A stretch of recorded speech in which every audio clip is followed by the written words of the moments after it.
glicemia. De quanto? 800. Eita.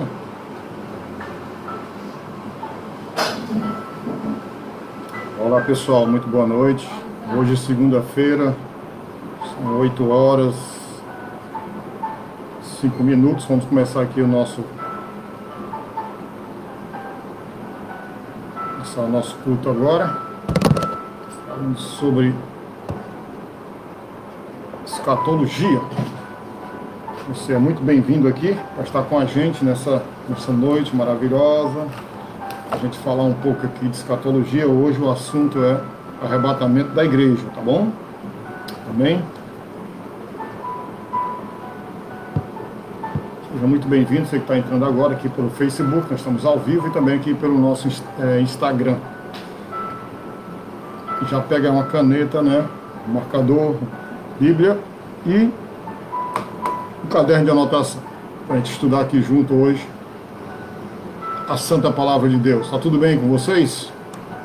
Como é que vocês estão aí, queridos? Essa segunda-feira maravilhosa aqui na presença de Deus. Muito bom tê-lo aqui com a gente, né? Mais uma noite abençoada aqui, no nome de Jesus Cristo. Amém? Boa noite aí para a Thaís, a Yara, a Jéssica, o Lucas, a Thaís, o pessoal que está entrando aí agora aí na nossa igreja, Pastor Jackson, aleluia, né? Muito bom tê-los aqui conosco, essa noite aqui, muito bacana aqui, tá?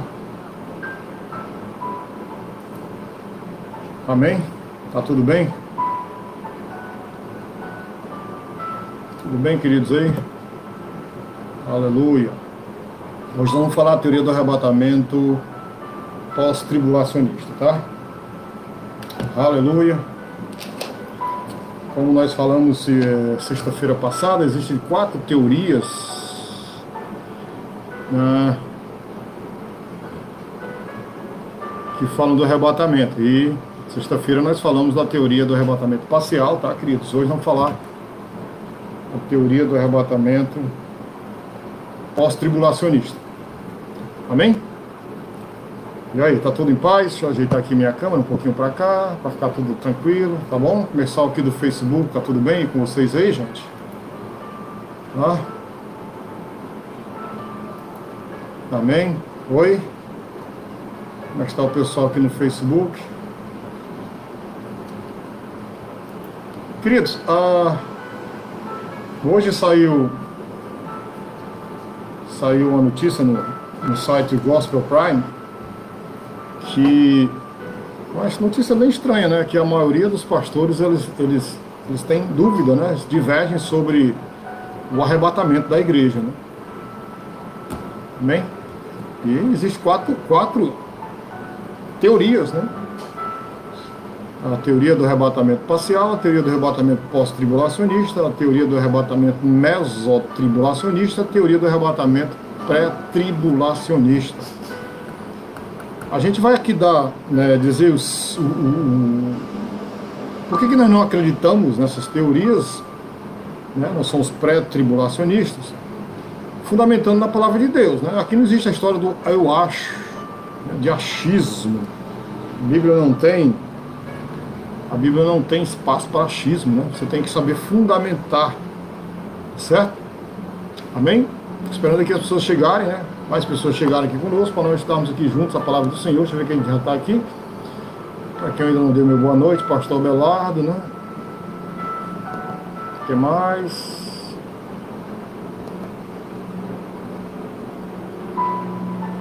Antônio aqui, está aqui conosco também, né? Thaís, Dita, Josué, Yara, o pessoal está aqui com a gente, Josiane também, né? Tá certo? Muito bem. Amém, queridos? Né? Então, vamos lá, né? Trabalhar aqui a palavra do Senhor. A teoria do arrebatamento pós-tribulacionista. Gente, manda mensagem para as pessoas aí, para que mais pessoas aqui fiquem ligadas e conectadas nessa noite, porque tem muita coisa, né, que faz confusão na cabeça das pessoas, tá? E a gente está aqui para esclarecer a santa palavra de Deus. Mas entrou aqui que eu não dei boa noite. Carmélia, boa noite. Vitória, boa noite, querida. Wendel, tudo bom, meu amigo? Vitor Siebra também. O Everton. Tiago, há quanto tempo, meu querido? Como é que você tá? Neta. Muito bem, olha aí. E aí, Josué? Vitor Siebra tá mandando mensagem para ti, dizendo que está no horário, viu? Chegou no horário. Amém? Você já ouviu falar no arrebatamento pós-tribulacionista? Quem já ouviu falar aqui? Acena aí. Quem já ouviu falar? Dá uma cena aqui pra gente, tá?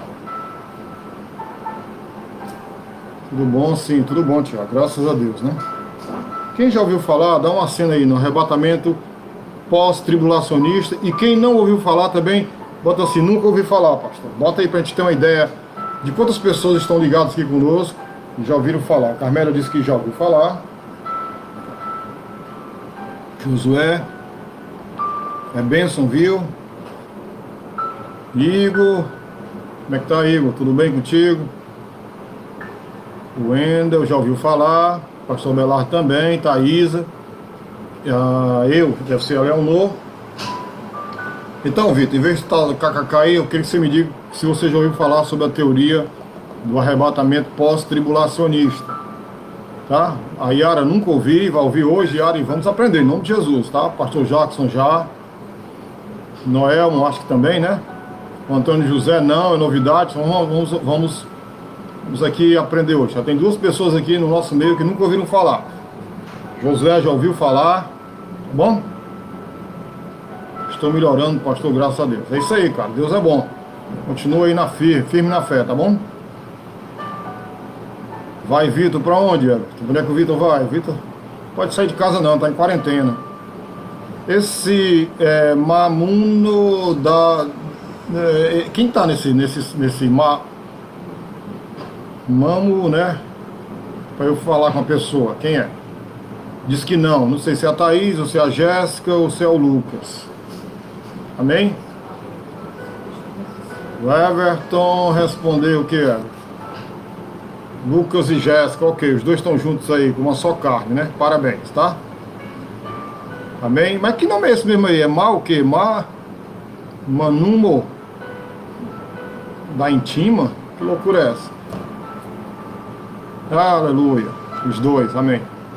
Então, o assunto hoje é a teoria do arrebatamento pós-tribulacionista. Olha aqui, dizendo esse computador aqui, para eu ver aqui ele, ó. Coloca nele aí, não sei porque que não está saindo aí, era para estar saindo, não. Ah, tá ali, beleza. Pegou aqui meu retorno, tá bacana. Tô vendo ali meu retorno. Então, irmãos, vamos para frente. Todo mundo aí com a Bíblia na mão. Manu, creio que seja o Lucas. Jaque Andrade entrou. Mamuno. Manu Moda Íntima. Ah, tá certo. Ok. Tá tudo junto, né? Perfil profissional. É o Lucas, né? Perfil profissional. Ok. Gente, Bíblia na mão. Caderno de anotação na mão, caneta, marcador de texto. E vamos lá.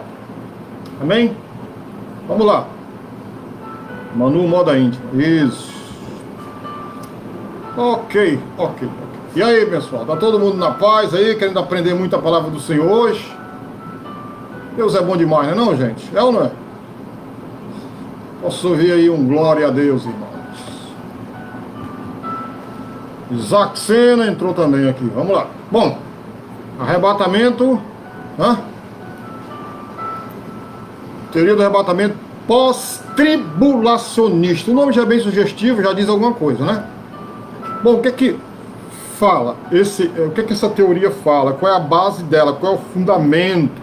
Todo mundo pega o texto da Bíblia e fundamenta aquilo que é fundamentar, né? Às vezes é um fundamento que não tem fundamento. Isso é bacana, né? Fundamento que não tem fundamento. O que ela diz? Ela diz que a igreja, amém, continuará na terra até a segunda vinda, no final desta presente era. Amém, Yara? Você que está ouvindo aí pela primeira vez, entendeu o que é que ela prega? Ela diz que a igreja continuará na terra até a segunda vinda, ou seja, a igreja vai passar por todo o período tribulacional, tá? Até no final desta presente era, e será levada às nuvens para encontrar o Senhor que veio pelos ares, vindo do céu no segundo advento, para retornar imediatamente com ele. Pastor Belardo já vai fazer pergunta, quem acredita nisso, né, Pastor Belardo? Minha gente, quem prega muito sobre isso são os adventistas, tá? Eles acreditam dessa forma, certo? A igreja, ela vai continuar aqui na terra, tá? Durante todo o período da grande tribulação. Aí quando Cristo retornar, ela vai rapidamente para a nuvem e imediatamente ela volta. Ela retorna imediatamente com ele. Ok? Ok, Yara? Só esperar a Yara dar um sinal para a gente prosseguir. Amém, Yara? Cadê Yara? Tá me ouvindo? E aí, Yara? Tranquilo, Yara? Posso passar para frente?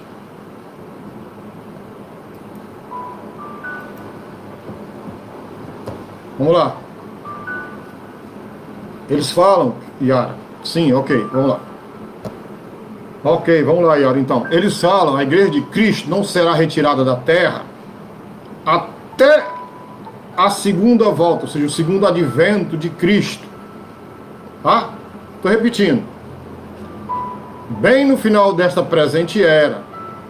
Bem, né? Ou seja, o arrebatamento e o aparecimento, eles falam que ocorrem no mesmo momento, né, de transição. Consequentemente, os cristãos desta geração serão expostos às aflições finais sobre anticristo. Você sabe quem é o defensor assíduo desta teoria? Um camarada chamado Alexander Rizzi, tá? Ele tem um livro chamado The Approaching Advent of Christ, que é a aproximação da vinda de Cristo, né? Do advento de Cristo. Entenderam? Antônio José, entendeu, querido? Yara, né? Além de vocês, se tiver mais alguém aí que nunca tenha ouvido falar, é só se comunicar aqui que a gente retorna aqui, tá bom? Com o maior prazer falando aqui, ok? Com muita calma, certo, queridos? Amém, irmãos? Ok, vamos para frente então. Bom,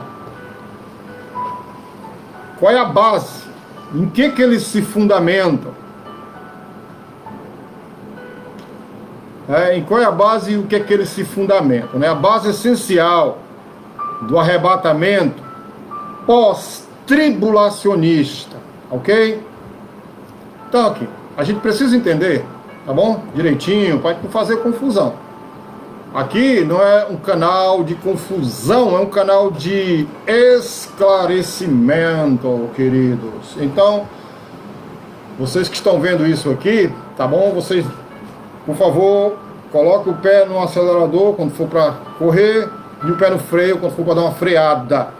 Tá bom? Eu estou aqui, né, à sua disposição. Se você pedir para explicar novamente, eu explico, tá bom? Para repetir, a gente repete. Lembrando que nós não temos pressa. Amém? Nós não vamos chegar a nenhum lugar com muita pressa. Bom, então nós estamos falando o que? Da base, né, querido? Da base. O que é que eles entendem, né? A base essencial do arrebatamento pós-tribulacionista. Vamos lá. O pós-tribulacionismo, ele se baseia numa negação do dispensacionalismo, bom? E de todas as distinções dispensacionalistas. Qualquer coisa, você vai lá no Google depois, você bota lá no Google a palavra dispensacionalismo. Aí você vai ver lá que um dos camaradas que mais deu ênfase à doutrina do dispensacionalismo foi esse aqui, ó. Scofield, tá? A Bíblia de Scofield é uma Bíblia muito boa, você deveria adquirir, tá certo aí? Você pode parcelar aí nesses sites de venda aí, até em 5 vezes, né? Se comprar aí, tá certo? Em nome de Jesus. Ok? Então como eles negam a doutrina do dispensacionalismo, então o que eles fazem? Eles colocam a igreja dentro do período da grande tribulação, né? Que esse período da grande tribulação, né? No livro de Jeremias, no capítulo 30, versículo 7, chama tempo de angústia, ok?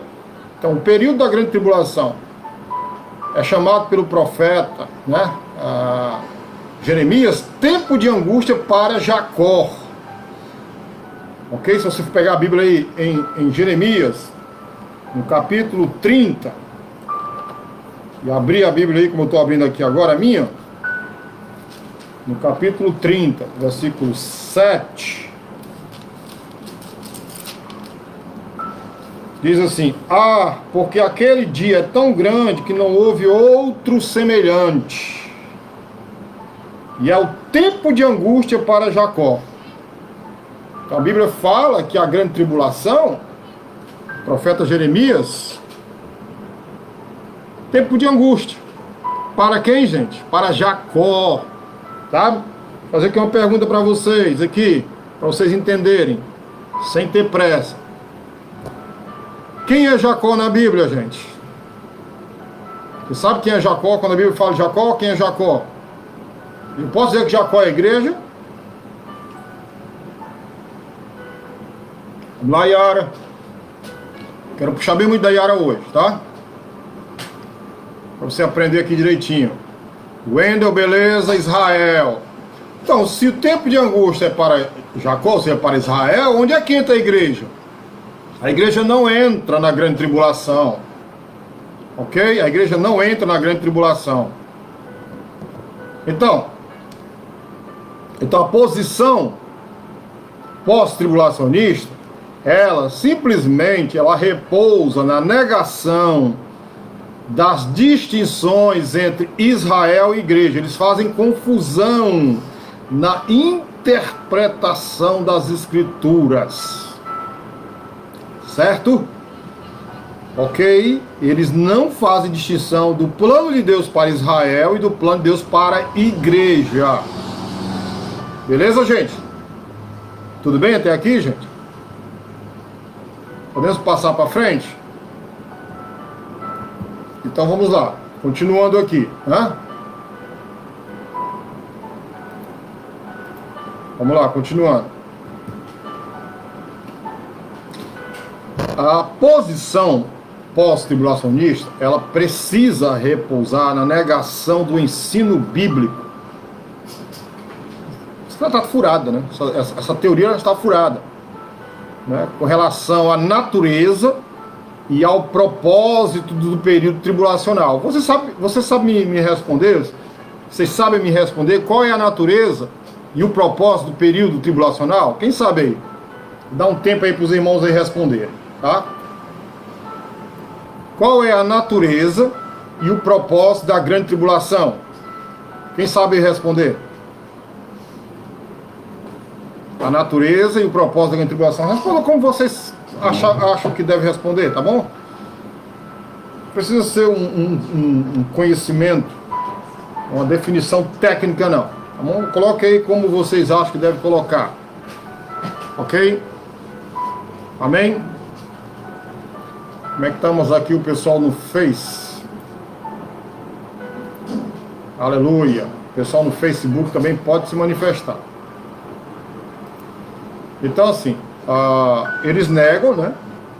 A teoria do pós-tribulacionismo nega, tá certo? A natureza e propósito do período tribulacional. Porque qual é a natureza e qual é o propósito? Tá? Muito bem, Wendel. Julgamento das nações ímpias. Agora só um detalhe, viu, Wendel? Principalmente sobre Israel, para que haja um momento ali, Israel, de purificação, para que os remanescentes, eles, segundo Romanos, né, capítulo 11, verso 25 e 26, eles entrem no período tribulacional. Então vai ter que passar por esta peneira. Ok, Maria Luísa? Ok, Isaac? Quando eu falo o nome de vocês é porque eu quero vocês aqui. Tá? Então, vamos lá, continuando. Embora as escrituras elas usem os termos, né, como por exemplo ira, julgamento, indignação, provações, problemas, tá? E outros termos, né, semelhantes,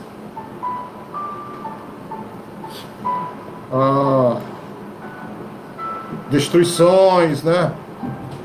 Esses termos para descrevê-los, declaram que o propósito divino nesse período, no período da grande tribulação, que são 7 anos de grande tribulação, né?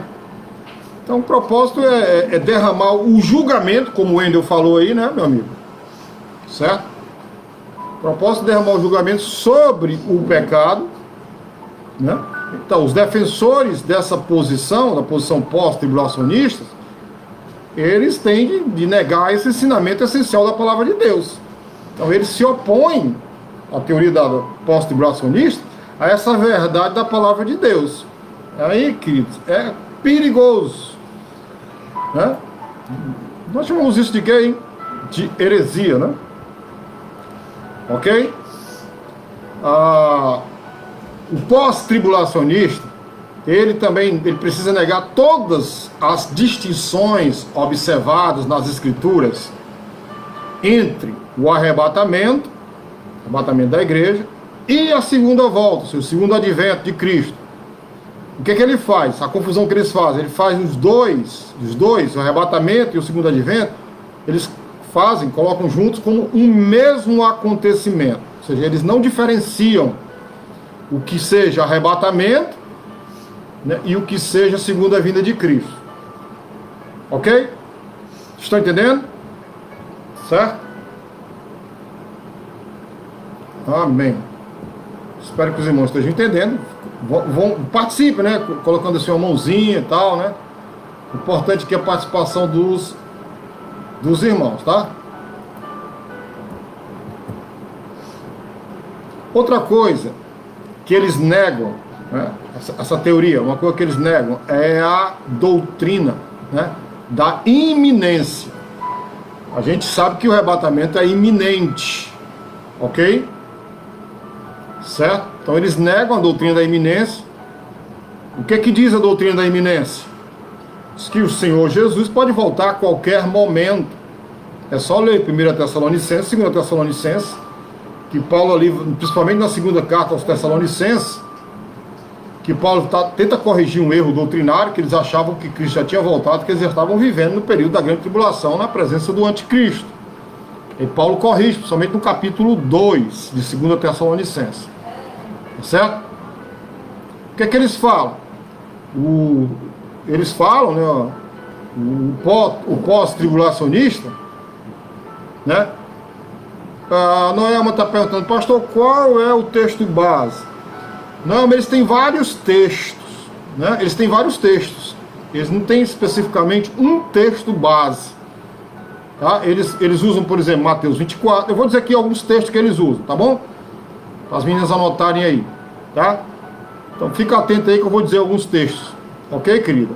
Né? Eles não usam só um texto base, eles usam vários textos base e distorcem, negam, principalmente a doutrina da iminência, né? Ou seja, eles substituindo pelo ensinamento, né? Eles dizem que haverá vários sinais, né? E esses sinais devem ser cumpridos antes que o Senhor possa vir. Ora, irmãos, escute, o arrebatamento ele não tem sinal, não, né? O arrebatamento ele é assintomático. O que o Senhor Jesus Cristo disse com relação a sinais foi para a sua segunda volta, segunda vinda para Israel, não para a igreja. A igreja ela vive na iminência, tá certo? Deixa eu ler aqui um texto de um dos pais da igreja. Deixa eu ver se eu tenho aqui um texto de um dos pais da igreja, né? Da segunda geração, né? Depois dos apóstolos já. Clemente de Roma, né? Praticamente ali, finalzinho, né? Ele morreu no ano 100, né? A nossa era. Ele diz uma coisa interessante, né? Ele fala assim: vocês veem como em pouco tempo o fruto das árvores chega à maturidade. Verdadeiramente logo e de repente sua vontade será cumprida, assim como o testemunho as escrituras dizendo: certamente venho sem demora e não tardarei. E de repente virá o seu tempo, o Senhor a quem vós buscais. Quem fala isso é Clemente de Roma, que era bispo lá em Roma, né? Certo? E ele escreveu isso na sua primeira epístola aos Coríntios, certo? Então, a igreja primitiva, ela já esperava já a volta de Cristo, né? Para buscar a sua igreja, né? O arrebatamento, certo? Ok? Então vamos lá, vamos continuar aqui, né?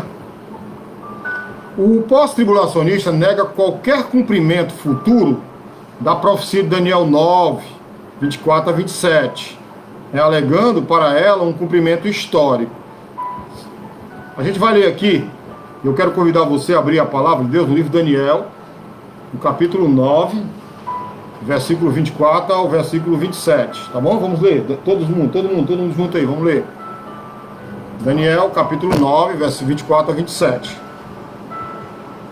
70 semanas estão determinadas sobre o teu povo e sobre a tua santa cidade, para cessar a transgressão e para dar fim aos pecados, e para expiar a iniquidade, e trazer a justiça eterna, e selar a visão e a profecia, e para ungir o Santíssimo. Sabe e entende, desde a saída da ordem para restaurar e para edificar Jerusalém, até o Messias, o príncipe, haverá 7 semanas e 72 semanas. As ruas e o muro se reedificarão, mas em tempos angustiosos. E depois das 62 semanas será cortado o Messias, mas não para si mesmo. E o povo do príncipe que há de vir destruirá a cidade e o santuário, e o seu fim será como uma inundação. E até o fim haverá guerra, estão determinadas as assolações. E ele firmará aliança com muitos por 1 semana, e na metade da semana fará cessar o sacrifício e a oblação, e sobre as asas das abominações virá o assolador. E isto até a consumação, e o que está determinado será derramado sobre o assolador.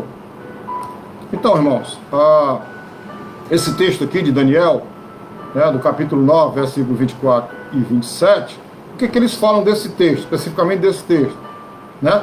Eles negam qualquer cumprimento futuro dessa profecia de Daniel. E a gente sabe que isso ainda vai acontecer. Nesse texto tem os dois príncipes. Tem o príncipe P maiúsculo, que é Jesus, a sua primeira vinda de Jesus Cristo. E tem também o príncipe, né, que é P minúsculo, que é o anticristo, o surgimento do anticristo, que vai surgir assim que a igreja for arrebatada. Certo? Então, quando a igreja for arrebatada aos céus, né, quando Jesus vier buscar a igreja para ser arrebatada, então começará o reinado do anticristo, que vai começar a última semana, justamente essa semana que Daniel está falando aqui, tá? Serão uma semana, 7 dias, serão 7 anos de grande tribulação, onde ele vai reinar lá em Jerusalém, tá certo? Vai enganar o povo e tal, né? Durante esse período todo. Então eles negam o futuro dessa profecia, alegando que que ela teve um cumprimento histórico, né? Tá certo? Então, outra coisa do pós-tribulacionista, que ele precisa aplicar à igreja, né, grandes passagens das escrituras que esboçam o plano de Deus para Israel. Respondendo aqui a pergunta da Noelma, viu, Noelma? Respondendo aqui a sua pergunta, se você quiser anotar quais são as referências, as passagens que eles usam, né, como base para negar o arrebatamento pré-tribulacionista. Eles usam Mateus 13, tá? Que a gente já estudou aqui, Mateus 13, né? Junto com Apocalipse 2 e 3, né? Lembra? Nós fizemos um estudo, né? Lembrando que Mateus 13 é todo o período intra-adventos, né? Interadventos, entre a primeira vinda de Cristo, né? e até o final da grande tribulação, que é a segunda vinda de Cristo, certo? Então os textos que eles usam são esses, que são textos que são usados para Israel, que é Mateus 13, Mateus 24 e 25, tá? E Apocalipse, do capítulo 4 até o 19. Então eles usam esses textos para manter as suas ideias, manter as suas concepções, os seus erros, tá? Os seus ventos de doutrina para enganar as pessoas. Ok? Então, tomem nota aí, né? São os textos que eles usam a fim de manter suas concepções, que é Mateus 13, Mateus 24 e 25, Apocalipse 4, 19. Eles usam outros textos e interpretam também de forma errada. Aqui a gente vai ver, né, ao longo dessa live aqui. Isso, obrigado aí, Leão. Nós vamos ver aqui ao longo dessa live alguns outros textos que eles usam, que a aplicação correta de uma boa exegese seria textos para Israel e textos para a igreja. Bom? Então, nós entendemos, viu, queridos? Observamos assim que a posição pós-tribulacionista apoia-se essencialmente no sistema de negação das interpretações sustentadas pelos pré-tribulacionistas, que é o nosso caso, né? E não uma exposição verificável das Escrituras. O que eles fazem? Eles pervertem, a verdade é essa, eles pervertem as Escrituras, interpretam-na de forma errada, confundindo aqui a mente dos leitores, a mente dos ouvintes. Tá claro aí, minha gente? Até aqui? Tá todo mundo entendendo aí? Dá um sinalzinho aqui pra gente, tá? Vizinha, por favor, dá uma olhadinha no Face se tem alguma pergunta. Tá? Tá tudo claro aí, minha gente? Ok? Amém? Podemos passar para frente? Dá só um... Ok, Thaís, quem mais aí, gente? Amém? Aleluia. Everton, beleza? Carmélia, ok. Josué, o que é, Josué? Pergunta essa daí. Ok, Josiane. Noelma, ok. A Rosânia, ok. Vitória. A Yara também, né? Às vezes as pessoas dizem assim, você é o quê? Aí as pessoas falam, eu sou pré-milenarista. Mas assim, falam e não sabem nem o que significa às vezes o que estão falando. E nem sabem que existem essas outras doutrinas, essas outras teorias, né? E é bom a gente saber dessas teorias, para a gente saber combatê-las também, né? Através das escrituras sagradas, das escrituras sagradas, tá bom? Então vamos para frente. Os argumentos essenciais, né? Os argumentos que eles usam, os pós-tribulacionistas. Vamos lá. Primeiro, o argumento histórico, né? O que eles falam com relação ao pré-tribulacionismo? O que eles dizem? Por que eles dizem que a teoria pré-tribulacionista está errada? Sabe por que eles falam isso? Porque eles dizem que a teoria pré-tribulacionista é uma doutrina nova, surgida nos últimos 100 anos. Escute aí. Doutrina nova, surgida nos últimos 100 anos. Ok, Yara. E agora? Tá sabendo direitinho, Yara? A Yara está dizendo aqui, eu não sabia o que significava. E agora? Tá sabendo o que significa pós-tribulacionista? Hã? Estou esperando aqui a Yara se manifestar para a gente continuar, tá, gente? Olha aí, Yara, se manifesta aí, querida.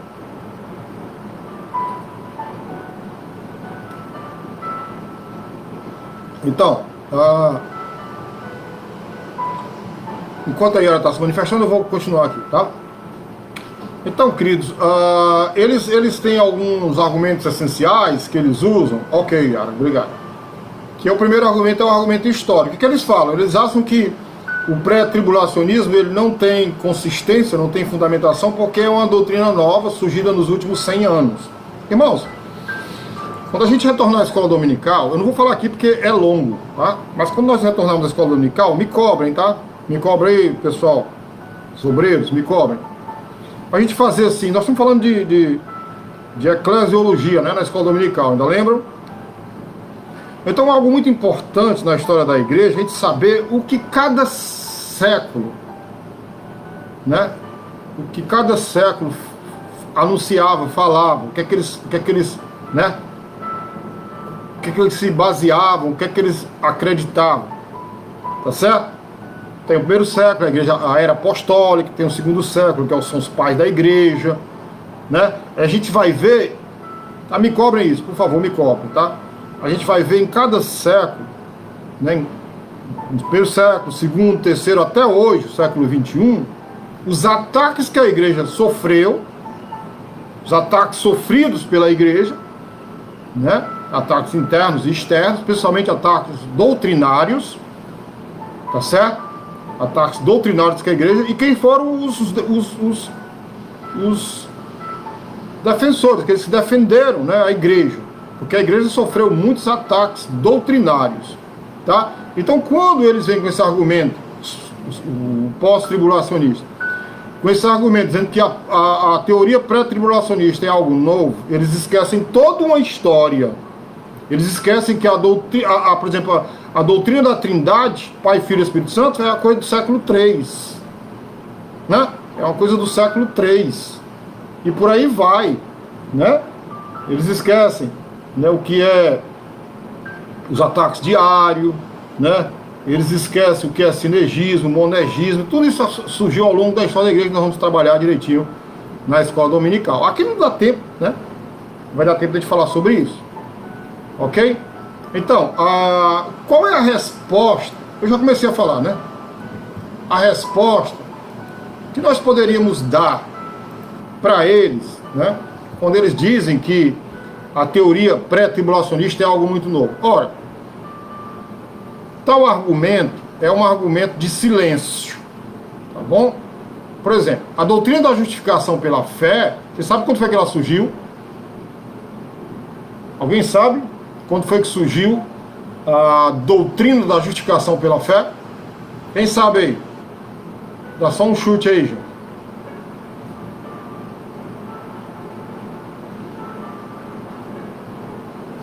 Quem defende o pós-tribulacionismo, eu nego que a volta de Jesus em dois... É assim, só os adventistas eles negam, né? Eles até falam do arrebatamento secreto, né? Eles falam muito sobre isso, né? Eles dizem que não tem arrebatamento secreto, né? Não existe arrebatamento secreto, que Jesus vai voltar na segunda vinda, né? Sua primeira vinda já veio, a segunda vai voltar, pega a igreja, leva até nos ares, e imediatamente ele retorna com a igreja para a terra. Né?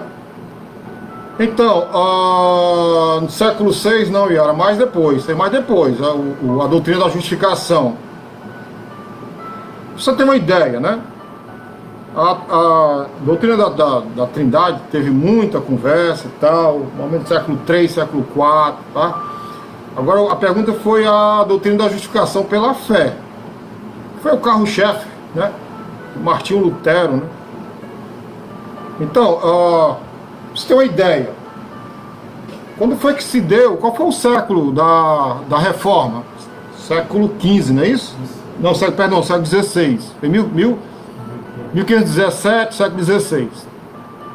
Então, no século XVI, quantos séculos se passaram para a igreja fundamentar a doutrina da justificação? Estão vendo aí?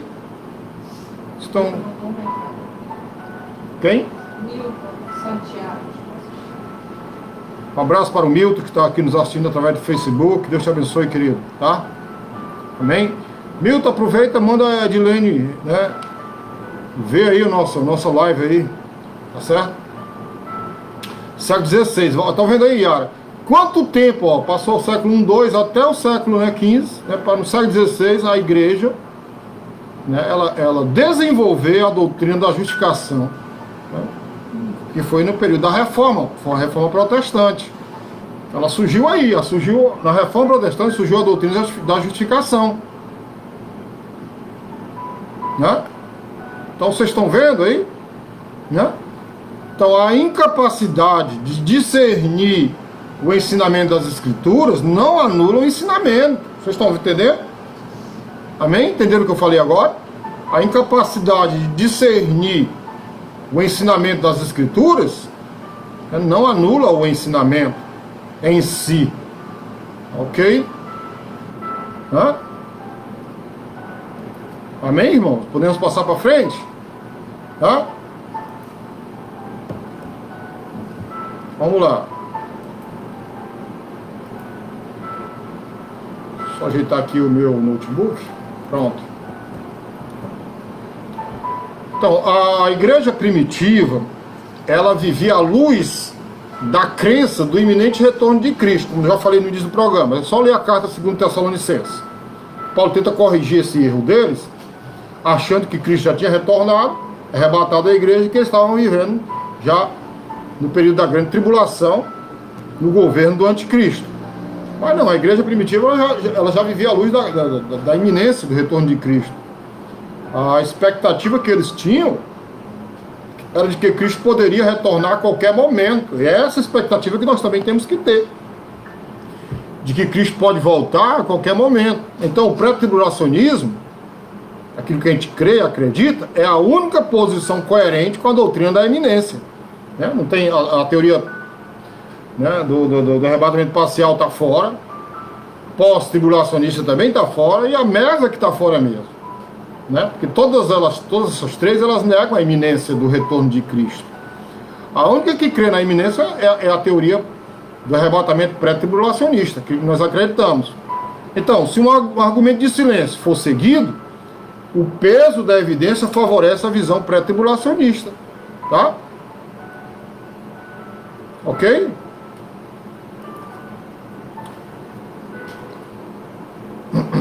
Então aqui, vamos lá.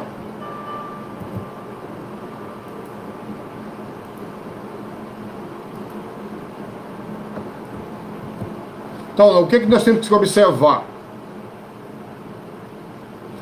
O pastor Belado está aqui comentando: quem nega a iminência, nega a doutrina dos apóstolos. Corretamente, pastor. Né? Da igreja apostólica, dos pais da igreja também negam, tá certo? Então, o que nós devemos observar aqui? Que cada era da igreja, seja, igreja do século I, igreja do século II, século III, tal, até a igreja do século XXI, foi permeada por certa controvérsia doutrinária. É isso que eu quero mostrar para vocês, depois na escola dominical, essa controvérsia doutrinária que aconteceu ao longo da história da igreja, que é Apocalipse 2 e 3, né? Que ali tem 7 igrejas, 7 tipos diferentes de crentes, ali os ataques, né? Que a igreja sofreu ao longo da sua história, desde quando foi fundada lá em Atos dos Apóstolos 2 até hoje, certo? Então a igreja ela foi permeada por certa controvérsia doutrinária que se tornou objeto de discussão, né? Revisão, objeto de discussão, objeto de reformulação, revisão, reformulação, até que ocorresse a aceitação geral de que as escrituras ensinavam, né?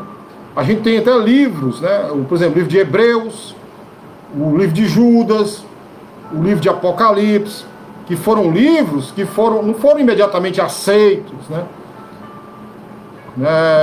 Teve muita discussão, né? Para os 27 livros hoje do Novo Testamento, né? Muita discussão, tá certo? Surgiram muitos livros apócrifos, tá certo? Então houve muita discussão, houve muita reformulação, revisão. É isso que eu estou querendo ensinar para vocês hoje. Até que chegasse a um acordo comum, ok? Né? Até que ocorresse a aceitação geral do que as escrituras ensinavam. Então todo o campo teológico foi então formulado através dos séculos, né?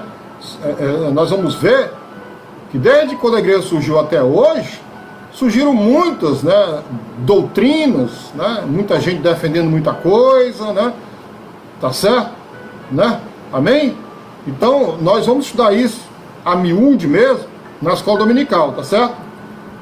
Ok, irmãos? Vamos lá, continuando. Então, o argumento contra a iminência. Então eles têm um segundo grande argumento, os pós-tribulacionistas, que é contra a iminência. A doutrina da iminência, ela é ensinada nas escrituras. Eu queria que vocês anotassem os textos, anotassem na própria Bíblia, né? Que nós temos aqui vários textos na Bíblia que fala, né, da doutrina da iminência, que ela é ensinada. João, capítulo 14, versículo 2 e 3. Tomem nota aí, né? Aqui nós estamos vendo a doutrina da iminência. Peguem uma caneta e anotem aí. Diz assim, ó, João 14, 2 e 3. Na casa de meu pai há muitas moradas. Se não fosse assim, eu vos teria dito: vou preparar-vos lugar. E quando eu for e vos preparar lugar, virei outra vez e vos levarei para mim mesmo, para que onde eu estiver, estejais vós também. Nós estamos vendo textos, né? Textos da Bíblia, né?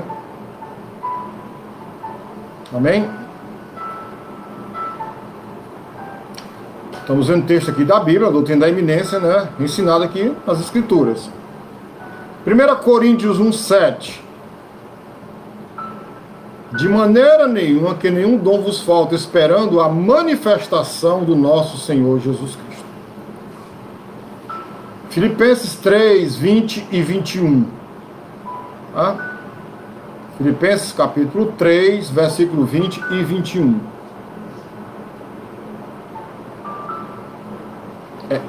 Só pequena correção, viu, Noelma? Iminência, tá?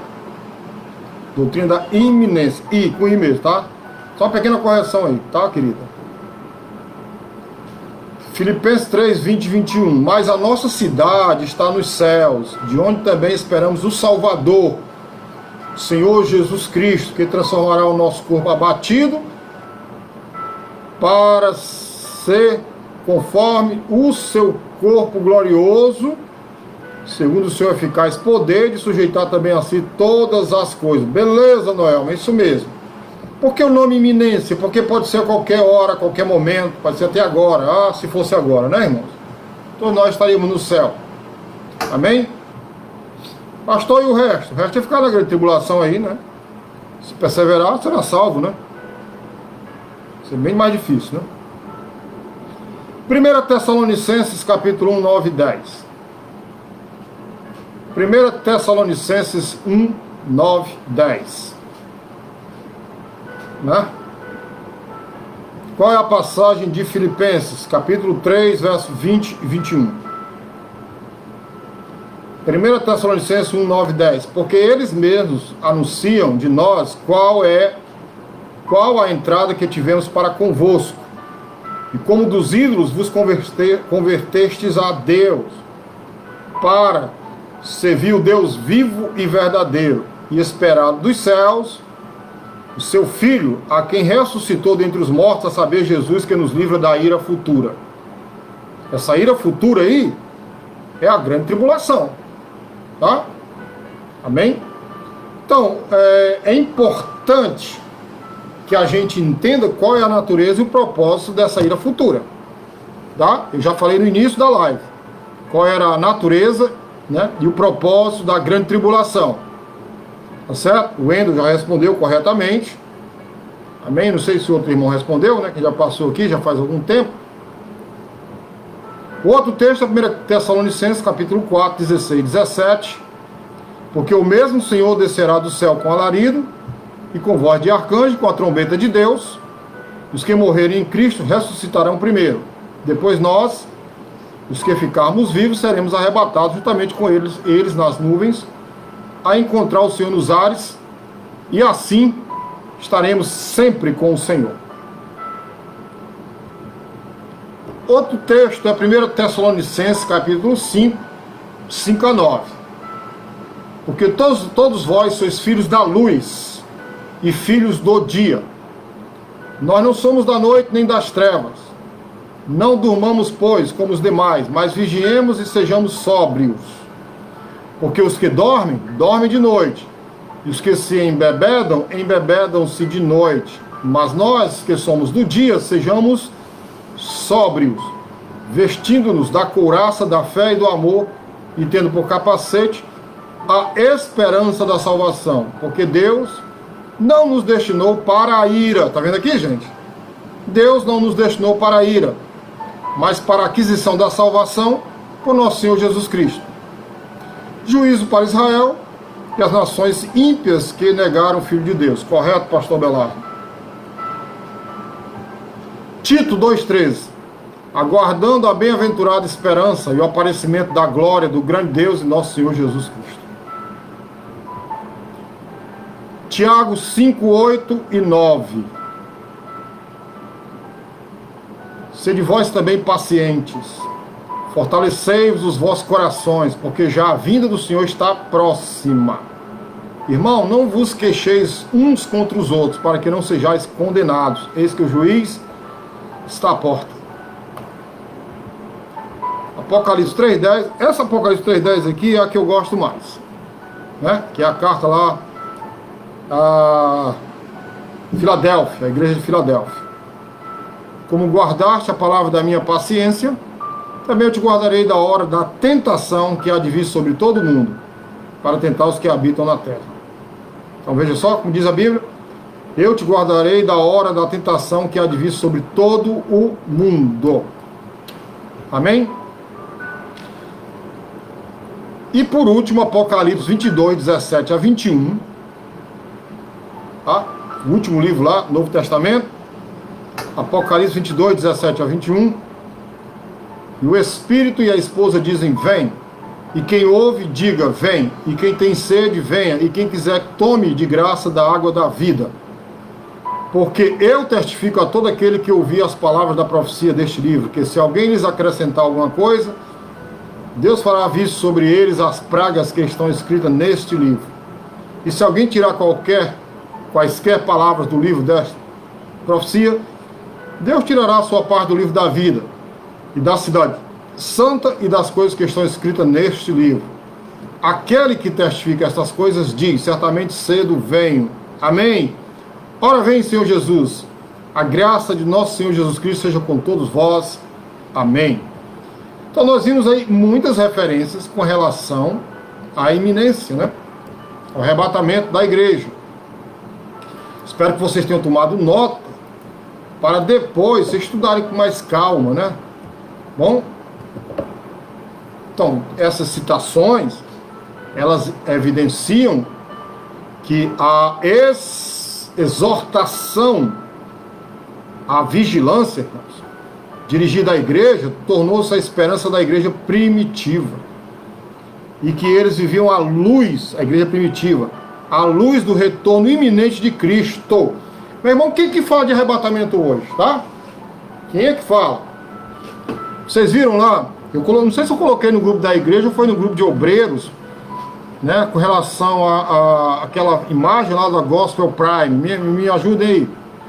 Foi no grupo de obreiros, né? O que é que diz a manchete? Lê pra mim aí, Maria Luísa. Lá no Gospel Prime. Eu fui ler os comentários, né? Vocês leram os comentários lá? Alguém leu? Eu sigo lá.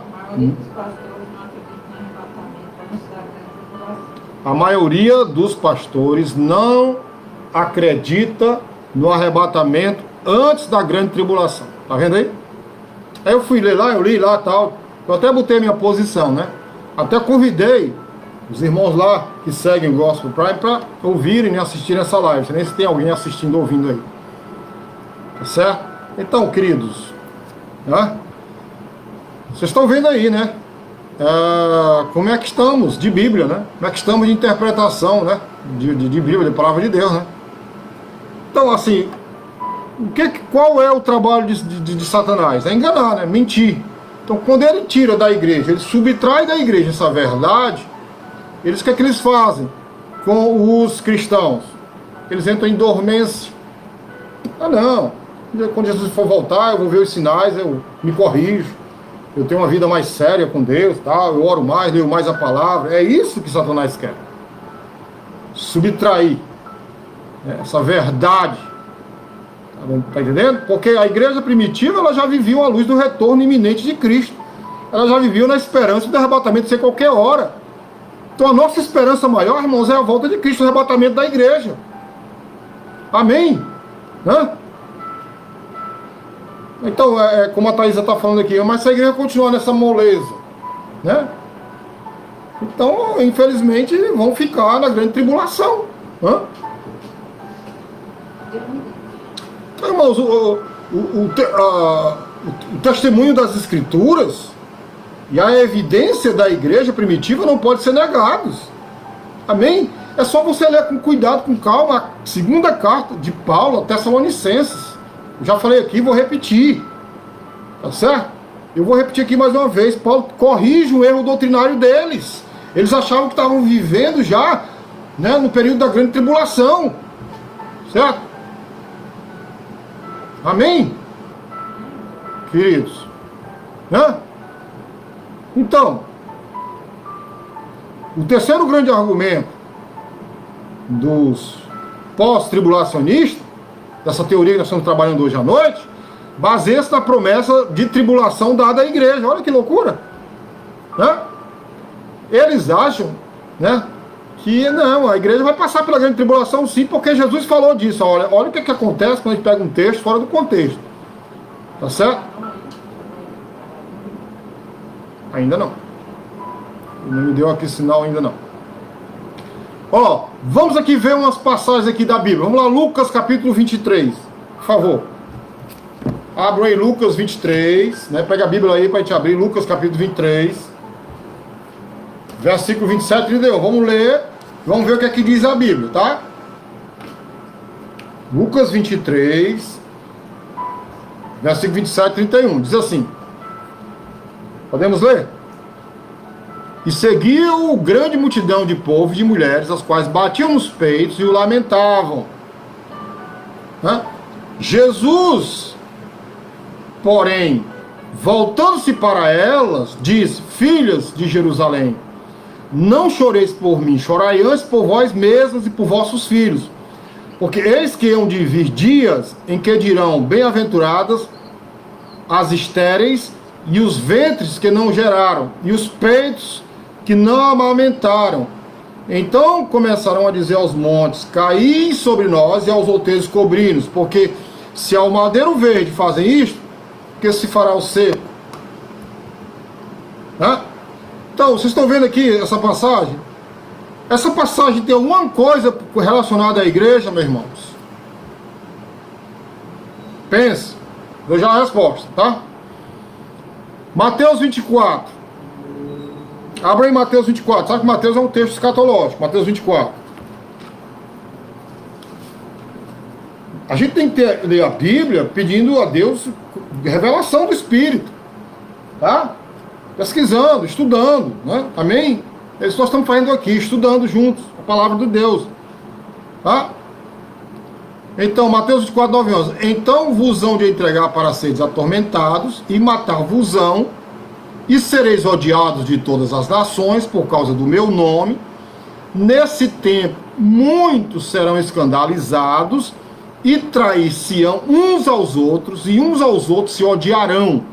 E surgirão muitos falsos profetas e enganarão a muitos.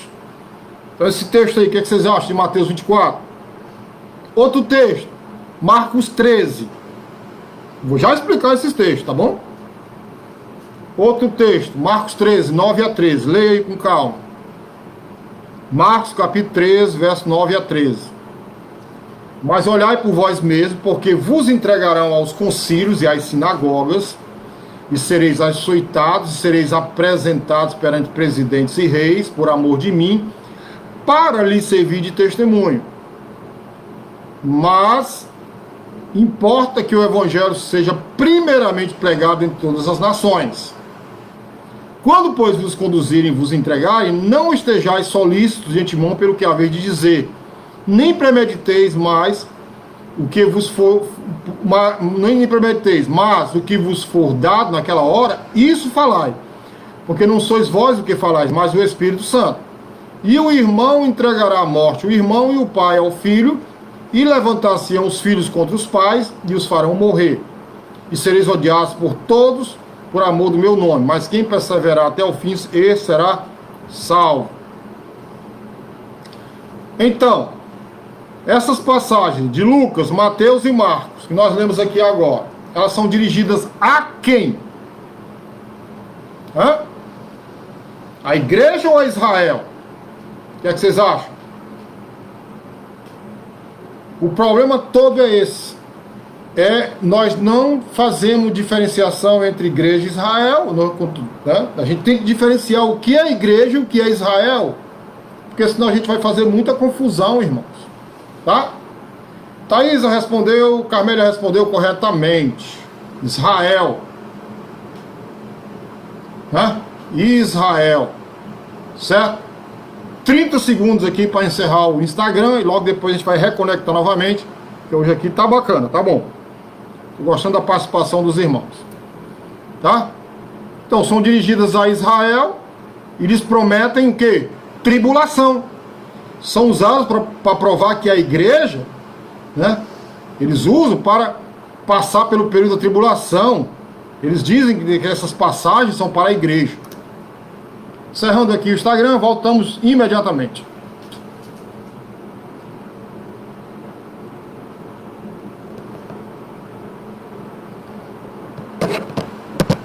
Meus amigos aqui do Face, só um minutinho.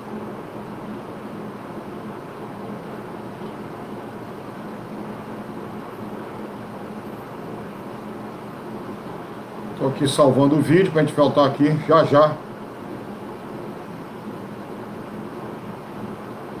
Continuando o mesmo assunto, tá?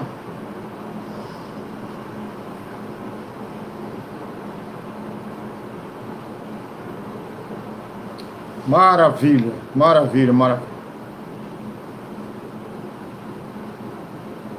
Então vamos lá, para frente, né, queridos? Amém. Continuando aqui, vamos entrar agora aqui no Instagram novamente.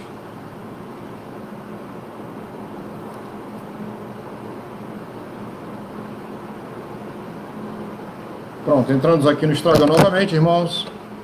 Tá? Maravilha. Ok, centralizar aqui mais minha câmera, ficar aqui com vocês, tá? Então, essas passagens, deixa o pessoal começar a entrar aqui no Instagram para a gente dar continuidade.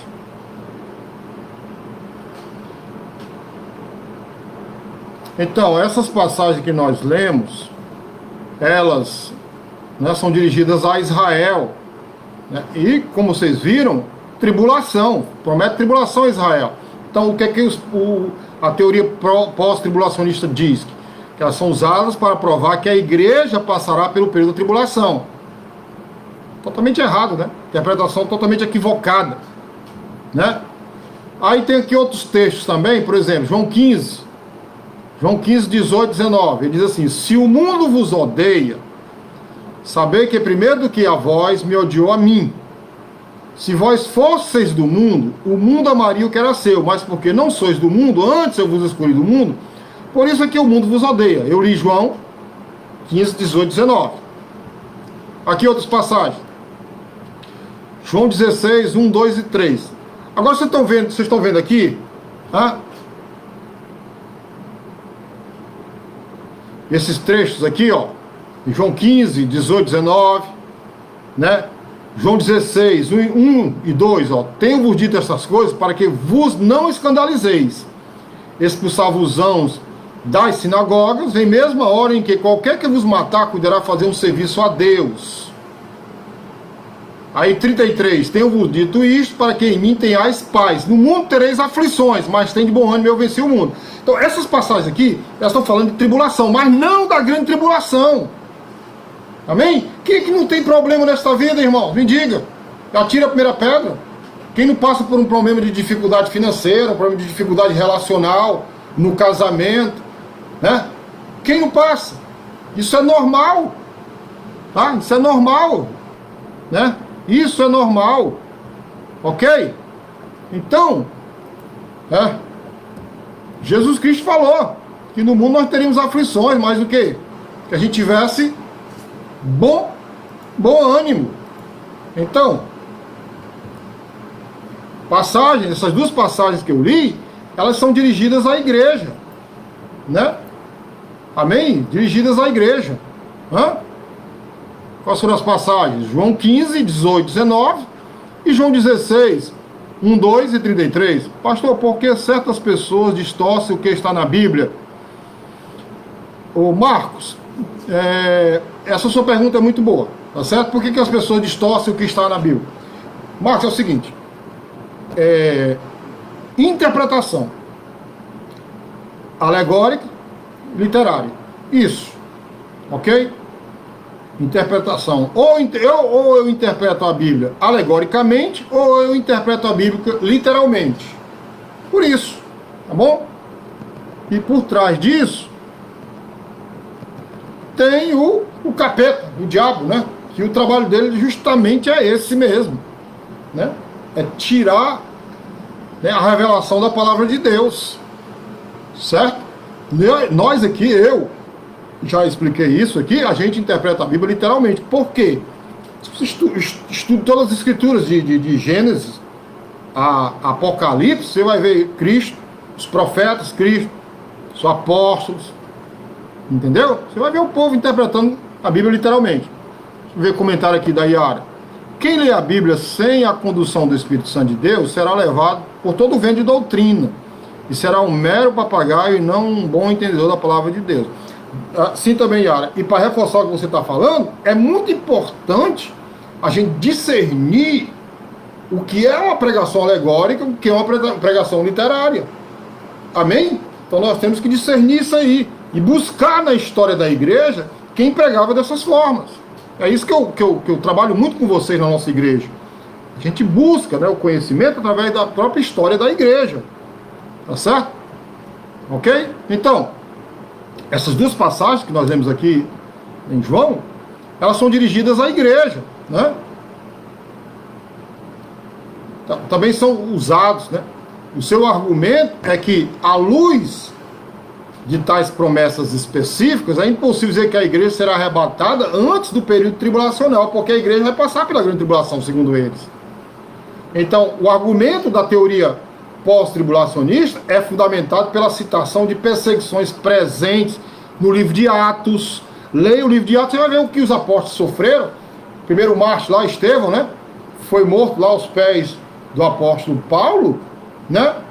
Então, meu irmão, eles pegam esse momento tribulacional que a igreja passou. Meu irmão, a igreja do século I, né? A igreja sofreu perseguição do Império Romano, né? Perseguição dos próprios judeus, né? Que não acreditavam, né? Na graça de Deus, né? E os imperadores romanos, né? A igreja deixou de receber perseguição quando Constantino assume, né? Em 312, se não me falha a memória, em 312, Constantino assume, né, o poder e constrói a sua sede lá na cidade que ele construiu, em Constantinopla, né? Constrói a sua sede lá do Império Romano, e ali a perseguição romana, né, acabou-se. Né? Mas até Constantino houve a perseguição romana muito forte. E isso é tribulação, mas não a grande tribulação. Porque a grande tribulação não é um movimento local. A grande tribulação é universal. E você pegar os momentos de sofrimento da igreja, de tribulação do livro de Atos, eram momentos locais, né? Não era um momento universal todo. Então a grande tribulação ela vai se estender pelo mundo todo, tá? Israel, claro, e por todas as nações ao redor do mundo. Tá certo? Estão vendo aqui a natureza? Amém? Atos 8, 1 a 3. E também Saulo consentiu na morte dele. Na morte de quem? Estevão. Foi apedrejado. E fez naquele dia uma grande perseguição. Essa grande perseguição não é a grande tribulação. É a perseguição normal de se você pregar a verdade de Cristo. Pregue a verdade de Cristo no seu trabalho. Você vai ver o que vai acontecer. Pregue a verdade de Cristo na faculdade. Você vai ver o que vai acontecer. Você vai perder seus amigos bem ligeirinho. É ou não é, gente? Hã? Pregue a verdade de Cristo na sua família. Pregue. Hã? Onde você pregar a verdade de Cristo, você vai sofrer perseguição. Aqui. E fez naquele dia uma grande perseguição contra a igreja que estava em Jerusalém. E todos foram dispersos pelas terras da Judéia e de Samaria, exceto os apóstolos. E os homens piedosos foram enterrar Estevão e fizeram sobre ele grande pranto. E Saulo assolava a igreja, entrando pelas casas e arrastando homens e mulheres, os encerrava na prisão. Isso não é a grande tribulação. Isso é tribulação, mas não é a grande tribulação como nós ainda vamos passar, como sendo algo futuro. Atos 11, 19. E os que foram dispersos pela perseguição que sucedeu por causa de Estevão, caminharam até a Fenícia, Chipre e Antioquia, não anunciando a ninguém a palavra, senão somente a judeus. Então isso aqui, essa perseguição aqui de Atos 11, também não é a grande tribulação, é perseguição normal por conta de pregar a verdade. Tá? Atos 14, 22.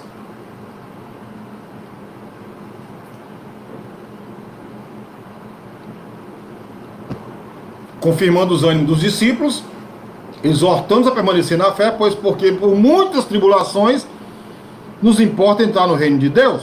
Não é a grande tribulação. Agora o que acontece com a igreja?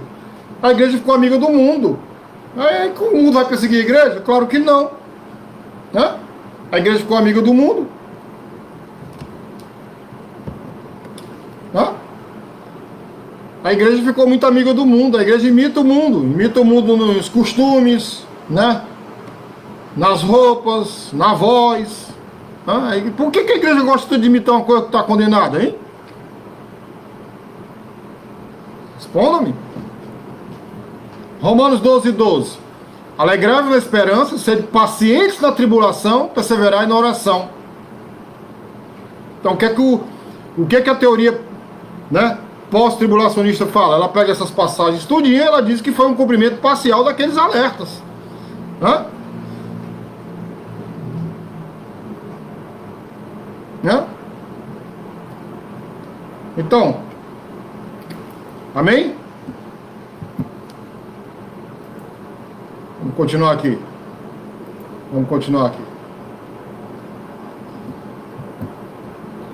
Tudo que o mundo há, com concupiscência da carne, né, que é o desejo, né, Thaís?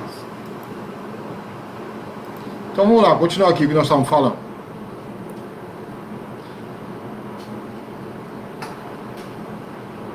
Então, ó, o que nós observamos é que o argumento da teoria pós-tribulacionista está falho, né? Então, é necessário notar, queridos, primeiramente, que as escrituras, elas estão, né, repletas de promessas de que Israel passará por um tempo de purificação. E esse tempo é necessário, né, como preparação da nação, né, para que o remanescente ele entre, né, no milênio, né, no segundo advento do Messias, né? Amém? Então é importante isso, essa preparação, né? Digamos, essa purificação. Tá certo? Ok? Né? Sim, Marcos. Estamos, né, na proteção do Altíssimo, claro. Né? A Bíblia diz, né, Salmo 46, é um salmo magnífico. Né, que Ele é o nosso socorro, que Ele é a nossa segurança, socorro bem presente, né, enfatizando, né, tá certo? Então, vamos lá. Uma coisa que a gente tem que entender, meus irmãos, é que Israel ele deve ser distinguido da igreja, né, na economia de Deus. As passagens que prometem tribulação para Israel não podem ser usadas para ensinar que a igreja passará pelo período tribulacional, tá? Igreja e Israel são duas entidades distintas no plano de Deus e assim devem ser consideradas. Vocês entendem isso? Ou tem alguma dificuldade? Né? A Thaisa está dizendo que a igreja, ao invés de confrontar o mundo, está se juntando a ele. Por isso tem muita gente perdida dentro da igreja, né? E o que é que nós temos que fazer? Vamos pregar para esses perdidos dentro da igreja agora, é o jeito. Né? Quem sabe esse momento de confinamento sirva para isso. Né? Então, né, devemos notar, outra coisa interessante, que o termo tribulação é usado de maneira diferente nas escrituras. Tá? Tribulação ele é usado em sentido não técnico e não escatológico, referindo-se a qualquer período de sofrimento ou provação pelo qual alguém passa. Por exemplo, suponhamos que você hoje você é um crente fiel a Deus, mas estava sem dinheiro hoje na carteira aí. É uma tribulação, é ou não é, pessoal? Isso não significa dizer que é a grande tribulação. É isso que nós estamos querendo fazer. Então você está aí hoje, né, com uma dor, É uma tribulação. Certo? Então, isso é o sentido não escatológico, não técnico. Tá certo? Que qualquer um pode passar. Certo? Amém? Qualquer um pode passar. É uma provação. Alguém passa, mas qualquer um passa. Olha o que diz Mateus 13, 21.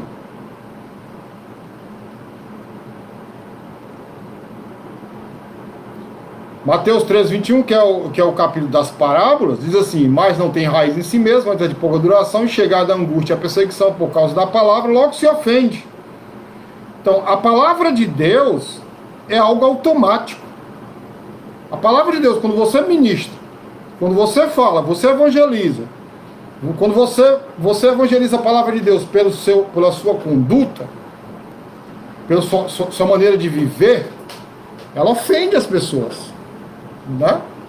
Ofende as pessoas. Certo? Se não, o pastor Belato está dizendo assim: se não fizermos distinção de Israel e igreja, ficaremos sem entender a palavra de Deus. Por isso, pastor Belato, que muita gente não entende a palavra de Deus, até hoje. Né? Não sabe se ora Deus está falando para a igreja ou Deus está falando para Israel. Tá? Pronto. Então, o versículo que a gente usa muito, né, é João 16, 33, né? Tenho-vos dito isto para que em mim tenhais paz. No mundo tereis aflições, mas tende bom ânimo. Eu venci o mundo. Pronto, aqui a promessa de Jesus Cristo para a igreja é essa. Que a gente ia ter dificuldade na nossa caminhada. Não seria fácil a nossa caminhada. Mas não significa dizer que isso seria a grande tribulação. Certo? Não, de forma alguma. Olha aqui Romanos 5,3, o que é que diz? E não somente isto, mas também nos gloriamos nas tribulações. Está vendo o que é que Paulo está dizendo aqui? Nos gloriamos nas tribulações, sabendo que a tribulação produz a paciência. Coisa boa, né? Então é importante que haja tribulação, né? Para a gente aprender. Amém? Romanos 12, 12. Alegrai-vos na esperança, sede paciência na tribulação, perseverai na oração. Coisa maravilhosa, não é, não, irmãos?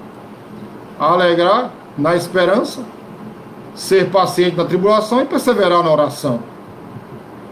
2 Coríntios 1,4.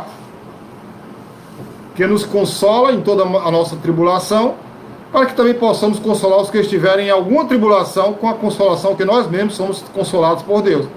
Aqui nós temos esses textos falando desses momentos de dificuldade mesmo do dia a dia da nossa vida, não do período que ainda vai existir, que é a grande tribulação, né? Que a teoria pós-tribulacionista joga tudo isso como se fosse grande tribulação, né? Já pensou? Pensa comigo.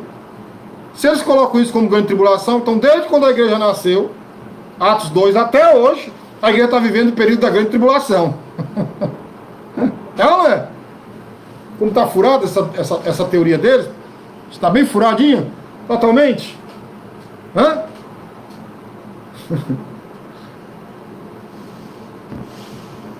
Segunda Tessalonicenses 1,4. De maneira que nós mesmos nos gloriamos de vós, nas igrejas de Deus, por causa da vossa paciência e fé, em todas as vossas perseguições e aflições que suportais. Apocalipse 1,9. Eu, João, que também sou vosso irmão e companheiro na aflição e no reino e paciência de Jesus Cristo, estava na ilha de Patmos. Olha por que João estava lá. Por causa de quê? Da palavra de Deus e pelo testemunho de Jesus Cristo. Pregue Jesus. Pregue a palavra. As pessoas vão lhe perseguir. Amém? Vamos lá, vamos fazer aqui uma enquete com vocês que estão aqui nos vendo, nos ouvindo. Quantos que estão vendo, nos ouvindo aqui, já passou por algum momento de embaraço no trabalho, na faculdade, na família, porque pregou a verdade da palavra de Deus? Quantos? Hein? Já foi mal entendido porque falou a verdade? A Dita está dizendo que tem gente que vive atribulado. E bota tribulação nisso, meu bem. Josué já passou, a Thaísa, quem mais?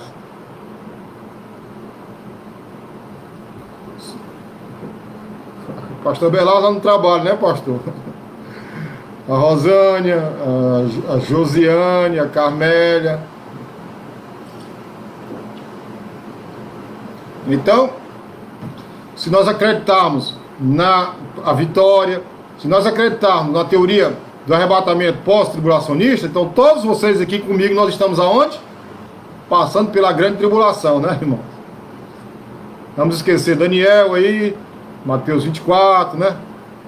Os textos escatológicos aí. Então, vamos lá, voltando aqui para o nosso texto. Vocês estão entendendo o que é um termo, né? Técnico ou escatológico, certo?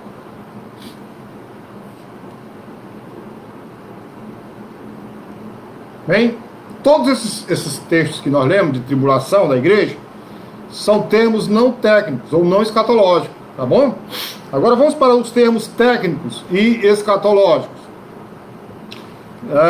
que vai acontecer durante os 7 anos no período da grande tribulação. Apocalipse 2:22.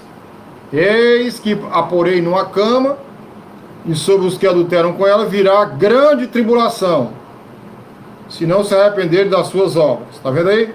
Período, isso aqui é um termo escatológico, é um termo técnico, tá?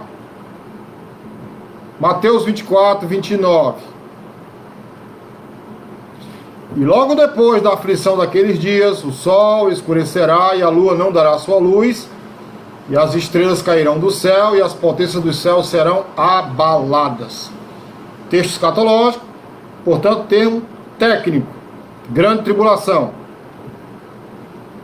Bom, é assim usado em referência à última metade desse período de 7 anos. Só um detalhe aqui. O período tribulacional da grande tribulação serão 7 anos, dividido em 2, 3 anos e meio, primeira parte, e a segunda parte, 3 anos e meio, tá? Mateus 24:21, Mateus 24:21, tá? Mateus 24:21 diz assim: porque haverá então grande aflição, como nunca houve desde o princípio do mundo até agora, nem tampouco há de haver. Tá? Então aqui é assim usado em referência à última metade desse período de 7 anos. Ou seja, né? É o período da grande tribulação. Então, quando a palavra tribulação ela é usada em referência à igreja, como por exemplo João 16:33, que a gente usa muito, que diz que no mundo nós teríamos aflições, mas que a gente tivesse bom ânimo, lembram desse texto? Então, quando a palavra aqui tribulação é usada nesse texto, né, queridos, em que sentido? Técnico ou não técnico? Tá bom? Em que sentido? O que vocês acham? Vamos lá ver se vocês entenderam. Em João 16:33, tenho-vos dito isto para que em mim tenhais paz. No mundo tereis aflições, mas tende bom ânimo. Eu venci o mundo. Não técnico, correto, Thaís? Aparece em sentido não técnico, no qual a igreja é vista como uma oposição duradoura ao Deus deste século. A quem? Ao capeta. Então, a igreja, nós somos uma oposição a Satanás, né? Mas essa passagem não ensina que a igreja passará, né, rigorosamente pelo período conhecido como tribulação. Então, de outra maneira, alguém teria que ensinar que a tribulação já existe, como eu falei, há mais de 2000 anos atrás, desde quando a igreja surgiu. Isso não é verdade, tá? Porque o período da grande tribulação é um período reservado, é um período futuro, quando a igreja tiver sido trasladada, arrebatada deste mundo. Amém? Bom, estamos praticamente no finalzinho, tá certo? Aguenta mais um pouquinho aí, meu irmão, tem muita gente entrando e saindo. Não sai não, fica aí com a gente, tá? O cumprimento histórico, Daniel, por isso que falaria agora, né? Eu comecei lá no início, vou deixar no final para a gente comentar. Daniel capítulo 9, verso 24 e 27. Abra uma Bíblia aí, por gentileza. Daniel 9, 27. Daniel 9, 24 a 27. Por favor. Vamos abrir a Bíblia aí. Tá? Daniel capítulo 9. Depois nós vamos especificar esse texto outra vez, mas não hoje, tá? Vamos dizer números, tá? Quando é que começou, quando é que vai terminar, tudo bem bonitinho, tá? Cálculos, matemática não falha, né? Matemática é exato. Ciência exata. Vamos lá. Daniel 9, 24. Daniel capítulo 9, verso 24 até o 27. Nessa aí, vamos nessa. Daniel capítulo 9, 24 e 27. 60 semanas estão destinadas sobre o teu povo e sobre a tua santa cidade. Observe o texto e tire as conclusões de vocês. O profeta está dizendo o número X de semanas destinados a quem? A Israel. Não tem nada com igreja aqui. Tá? Israel. Sobre a tua santa cidade, Jerusalém, para cessar a transgressão e para dar fim aos pecados, para expiar a iniquidade e trazer a justiça eterna e selar a visão e a profecia para ungir o Santíssimo. Amém? Sangue de Cristo, né? A morte expiatória de Cristo. Sabe e entende, desde a saída da ordem, essa saída da ordem é Neemias 2:1, viu, queridos? Depois vocês olhem em casa, tá? Sabe e entende. Neemias 2:1. Depois a gente vai dar os números, tá? Que batem aqui. Desde a saída da ordem para, né, restaurar e para edificar Jerusalém até o Messias, a primeira vinda de Cristo, o príncipe, que é Jesus, haverá 7 semanas e 62 semanas. Então, vamos contar isso aí, dá quanto? 7 semanas mais 62 semanas, dá quanto, gente? Quanto? 69. Lá no primeiro versículo lá que nós lemos, diz quantas semanas? 70. 69 para 70, falta quantas semanas? Uma. Certo? Então, continuando aqui a leitura. E depois das 62 semanas será cortado. Não, eu pulei, né? Aí eu pulei. Haverá 7 semanas e 62 semanas. As ruas e o muro se reedificarão, mas em tempos angustiosos. E depois das 62 semanas será cortado o Messias, mas não para si mesmo. Ele está falando da morte de Cristo, a crucificação. E o povo do príncipe, esse príncipe aqui é Satanás, que há de vir, destruirá a cidade e o santuário, né? E o seu fim será como uma inundação, e até o fim haverá guerra. Estão determinadas as assolações. E ele firmará aliança com muitos, por 1 semana, 7 anos, tá? E na metade da semana, 3 anos e meio, fará cessar o sacrifício e a oblação, e sobre a asa das abominações virá o assolador, e isto até a consumação, e o que está determinado será derramado sobre o assolador. Então aqui, rapidamente, tá? Vamos tentar entender aqui um pouco dessa história, que a gente vai aprofundar, ok? Vamos lá, vamos tentar entender.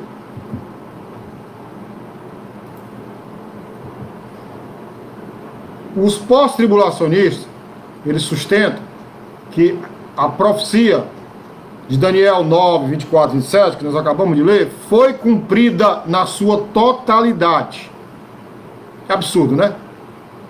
Eles dizem que essa profecia aqui, de 24 até o 27, foi cumprida na sua totalidade.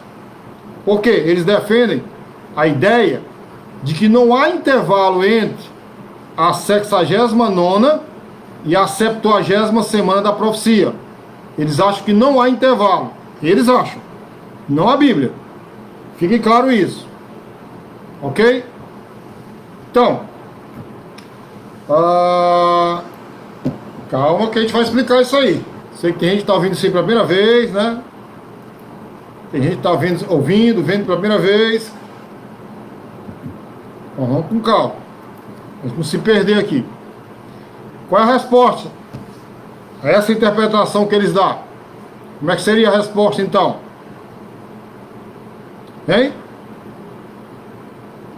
As 6 grandes áreas da promessa em Daniel 9, 24, tá? Estão relacionadas ao povo e à cidade santa de Daniel. Vocês leram aí comigo ou não leram? Estão relacionadas a quem? A nação de Israel. Onde é que entra a igreja aqui? Em lugar nenhum. Bom? Que é bem claro. Sobre a tua santa cidade, amém? Sobre o teu povo e sobre a tua santa cidade. Quem está falando essa profecia? Daniel. Daniel era o quê? Filho de Abraão, judeu. Qual era o povo dele? Israel. Qual era a cidade? Jerusalém. Onde é que entra a fortaleza aí? Não entra. Não entra. Onde é que entra o povo do Ceará? Não entra. Não entra a igreja aí. Amém? Isso aqui é Israel. Primeiro passo para entender. Primeiro passo para derrubar a teoria pós-tribulacionista. Amém? Então devemos concluir, claro, que essas 6 áreas aguardam o cumprimento futuro. Quais são as 6 áreas? Amém? Essas que estão aí escritas no versículo 24. Aleluia. Cessar a transgressão, fim aos pecados, expiar a iniquidade, trazer a justiça eterna, selar a visão e a profecia e ungir o Santíssimo. Amém? Então, essas áreas que eu acabei de ler aqui com vocês, todas elas aguardam cumprimento futuro. Então, a teoria do arrebatamento pós-tribulacionista está furada.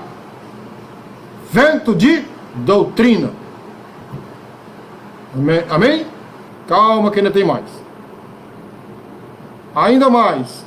No 27, no versículo, né, que diz assim, né, e ele firmará aliança com muitos por 1 semana. Certo? Ele firmará aliança. O ele, de Daniel 9, 27, deve ter como antecedente, esse ele aqui, refere-se ao príncipe que há de vir do versículo 26, onde diz assim, e o povo do príncipe que há de vir. Estão entendendo? Então isso aqui é uma referência ao anticristo, ao jogo imundo do diabo, do capeta, que é mentiroso e pai da mentira. Vocês estão entendendo? Quem está entendendo aí, meu irmão?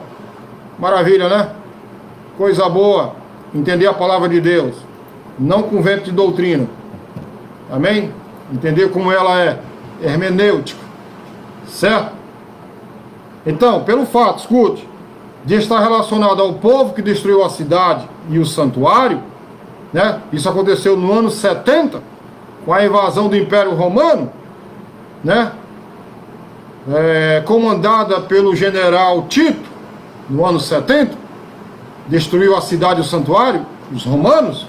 Isso confirma que a aliança não pode ser Cristo, mas deve ser o homem da iniquidade, que Mateus fala lá no capítulo 24, que é o texto escatológico, Mateus 24, 15. Amém? Mateus 24, 15. Glória a Deus. Amém, irmãos? Ó, queridos, Escuta que eu vou dizer uma coisa para você aí, por favor. Nós vamos terminar depois do dia. Então, Mateus 24:15, o que é que diz? Quando, pois, vides que a abominação da desolação de que falou o profeta Daniel está no lugar santo, quem lê, entenda. Aleluia.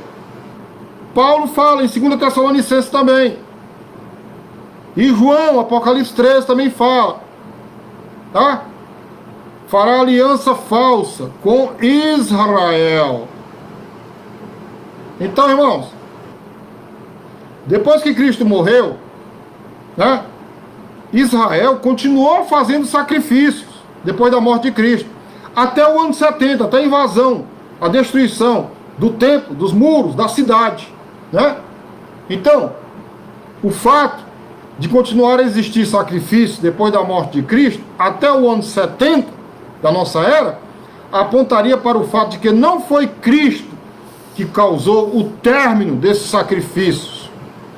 Então, uma coisa que é interessante para notar, sabe o que é? Que o Senhor, né, lá em Mateus 24:25, no sermão escatológico, que fala do futuro de Israel, ele fala de um futuro cumprimento da profecia de Daniel, né, que nós acabamos de ler, que é Mateus 24:15, depois da morte dele, depois da sua morte. Ok? Então, irmãos, ó, quero que vocês entendam, por gentileza. Isso aqui não é difícil de entender, não. Agora tem que ser com muita calma. Tá? Porque, ó, é importante notar que as profecias das primeiras, isso aqui é algo extremamente importante que eu vou falar agora. Eu quero que você entenda que as profecias das primeiras 79 semanas de Daniel foram cumpridas literalmente. Anote aí. Tá? As profecias das primeiras 79 semanas foram cumpridas literalmente. Então, qual a conclusão que nós chegamos? Que desse modo é necessário um cumprimento literal da última semana, da 70ª semana, quanto ao tempo e quanto aos acontecimentos. Ou você acha que Deus muda? Se 69 semanas foram cumpridas literalmente, a última também será. Entendeu? A última também será, meu irmão. Então, finalizando. Finalizando. Visto que o arrebatamento pós-tribulacionista está em desarmonia totalmente com o princípio da interpretação literal, pois as profecias precisam de ser espiritualmente interpretadas para que possam cumprir-se pela história, o que nós temos que fazer? Rejeitar essa teoria sem nenhuma fundamentação. A teoria do arrebatamento pós-tribulacionista não tem fundamentação nas Escrituras. Amém?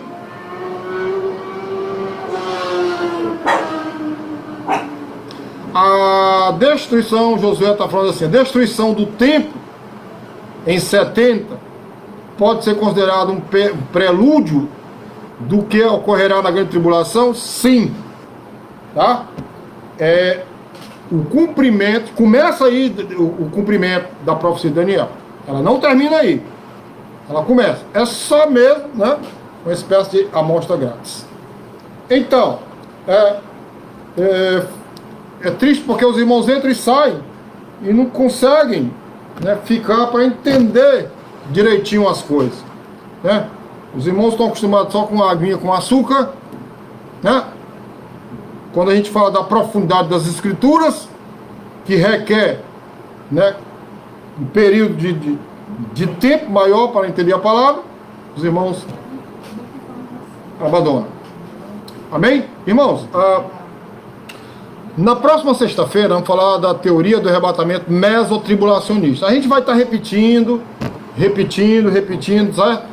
Quando falarmos da teoria do arrebatamento pré-tribulacionista, a gente vai repetir novamente, tá certo? Porque são coisas novas, que pouca gente prega nas igrejas, porque não tem fundamentação para pregar, né? Felizmente a verdade é essa, tá?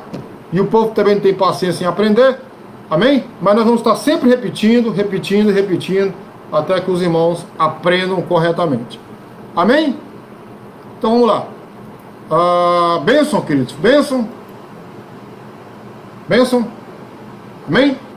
Nós desejamos os irmãos que compartilhem, né, essa live, tá certo? Compartilhe aí com os outros irmãos, com os amigos, com os familiares, tá bom? Amém? E revejam outra vez. A Dita, parabéns, Dita. Eu aqui doida, né, para aprender mais e ainda é pouco tempo para entender tudo. É com o tempo, né, a gente vai aprendendo, tá bom? A gente vai sempre estar repetindo. Amém? Então compartilhem, né, curtam e comentem. Vocês comentam muito pouco, quero que vocês comentem mais, tá certo? Né? Entra também lá no nosso YouTube, em nome de Jesus Cristo, amém? Gente, valeu, muito bom ter vocês aqui. A minha oração é que Deus nos proteja, que Deus nos dê segurança, nos guarde, nos livre do mal, e que esse vírus vá embora da nossa terra, em nome de Jesus Cristo, e pare de contaminar as pessoas, amém? E que os irmãos voltem ao trabalho, voltem aos estudos, o mais breve possível, tudo para a honra e glória do nome de Jesus Cristo. Amanhã, queridos, terça-feira, nós estamos aqui de volta às 8 horas com o nosso culto de oração. Lembrando que amanhã é dia de jejum, vamos jejuar amanhã, tá bom? Jejuar pela nossa vida, nossa família, né? Principalmente nossa casa, nossa família, nossos bens, nossos empregos, amém? Aquilo que Deus tem nos dado. Obrigado, gente, a paz do Senhor, e até amanhã aqui, se Deus quiser. Tchau!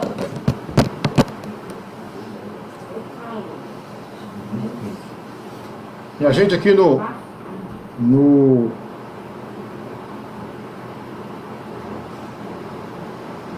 Facebook, estamos aqui encerrando aqui o Facebook também. Só dar aqui uma boa noite aos irmãos que estiveram aqui conosco. Raquel, né? Amém? A Margarete, Dona Ângela, Milton, amém? Pessoal que esteve aqui acompanhando conosco. Deus abençoe os irmãos, na santa paz de Cristo.